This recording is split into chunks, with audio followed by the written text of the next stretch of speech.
how modern diets impact your hair. What is a modern diet? I want to unpack a little bit about the food that we eat today. I know this video is about what you should eat for hair health, but I also want you to have information on what could be causing issues in the food that you eat when it comes to your hair health. We were talking earlier about the mineral that can be found in soil. The issue is that I mentioned soil depletion. Healthy plants grow from healthy soil. Minerals are the foundation of soil health, okay?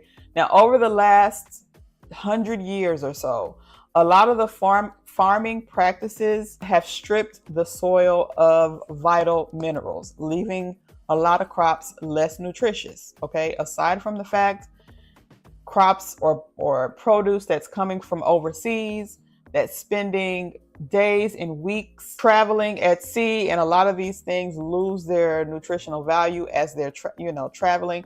The best time to eat produce or fruits and vegetables is as soon as it's plucked or pulled or picked from its root or from its source. Okay, that's when you're going to get the most nutritional value.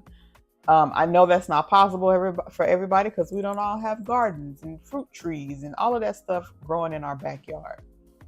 So that's another reason why it's important, if you can, to purchase local, because you know that those items have not spent weeks on a boat or weeks on a ship or weeks in the back of a truck getting to you. Now, the domino effect of that, of course, less nutritious soil is going to be fewer minerals in your food, which is going to lead to nutritional deficiencies in your body, which can lead to hair problems. What you can do, like I said, seek out organic if you can.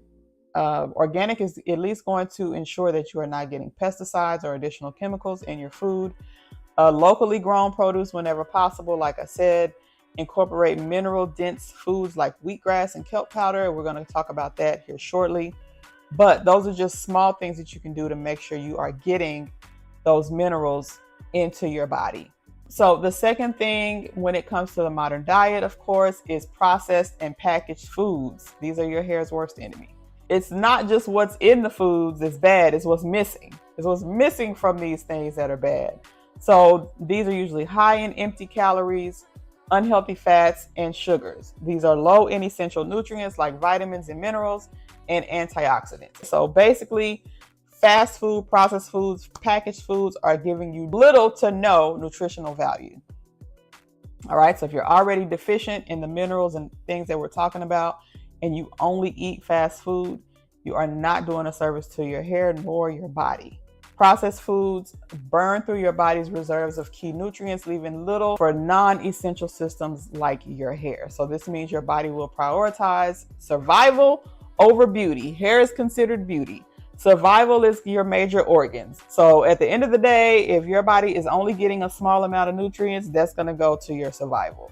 The hair is not even going to be a part of the equation. It's just, it's not going to be important. So of course, we know what processed foods, packaged food, fast foods are. These are your chips, your candy, sugary drinks, all of that stuff. Better choices would, of course, be whole unprocessed foods, fresh vegetables, whole grains, lean proteins. I don't have to tell you specifically what foods to eat. If you are on here and if you are an adult, you know whole foods, unprocessed foods, fresh vegetables. Think when you go into the grocery store, you stay in the perimeter of the store. Those are typically going to be where your unprocessed foods are. All your produce, your eggs, things like that. Things that have not been manipulated, okay? And things have been taken out and chemicals have been put in. Those are generally going to be your unprocessed foods, all right? Beans, whole grains, these are the things that you're going to need. So talking quickly about pesticides and chemical residues in non-organic produce. So we're talking about selecting organic. Here's why. Here's why you should try to select organic. Now, no, organic is a little bit more pricey. All right. So I know that you have to prioritize your pockets, but just to put a little, put my little 2 cents in, the non-organic produce can wreak havoc on your gut health. That's your digestion. So Nutrient absorption starts in your gut, okay? It does not start in your mouth. Nutrient absorption, that means whatever you eat, when your body needs to take the nutrients out of it, that happens in your digestive system, okay? So if it is damaged there, that means you are not absorbing the nutrients that your body needs, even if you're eating healthy. Gut health is directly tied to hair health, because if your gut cannot absorb minerals and vitamins efficiently, then your hair follicles won't get the nutrients that they need. So prioritize organic whenever possible to try to reduce. We want to reduce your exposure to pesticides. We want you to be getting the least amount of pesticides as possible. So support your gut health by doing things like eating fermented foods like yogurt, kimchi, doing a detox frequently. If you believe that you are having gut issues, it is okay to not eat for a few hours or a few days even, and just allow your body to reset and get some of those things out of your system. Next thing, when it comes to the modern diet or today's diet. Now this one triggered me a little bit, okay? Because I am a caffeine person and not just coffee, okay?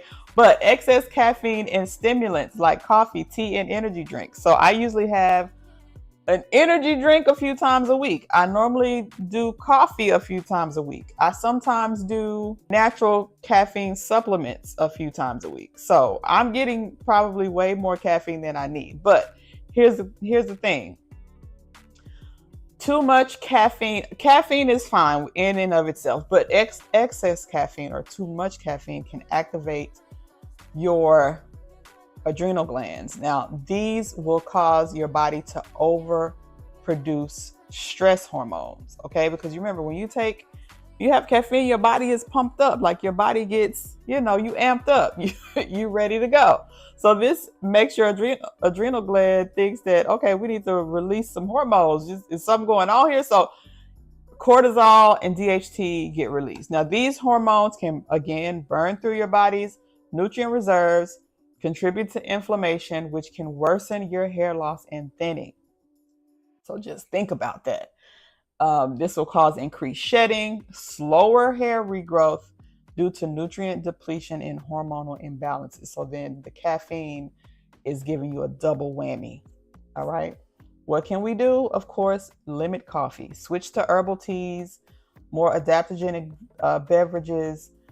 Balance caffeine intake with hydrating drinks and nutrient-rich meals. So you can have your coffee, but balance that out with a healthy breakfast, okay? You can have your energy drink, but balance that out with a super healthy lunch, okay? Something that's rich in green vegetables and those things that we mentioned earlier.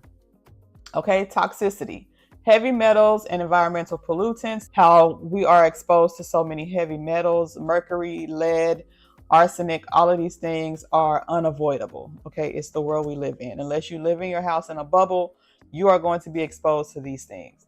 Now, these toxins accumulate in the body and they can disrupt your hair growth.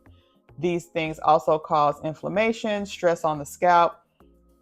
That stress elevates your cortisol, it elevates your DHT. All of these things are, like I said, a domino effect.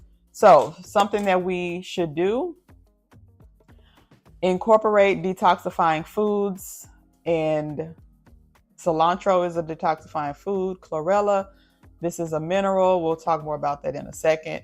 And then drinking plenty of water. Consider doing a detox protocol. All right. You can go into a health food store and say, hey, I need to do a detox. I know that something ain't right. I want to do a detox. Or you can do the sauna. I always recommend, if you have a gym membership and they have a sauna, use it. All right. That definitely helps to detox the body.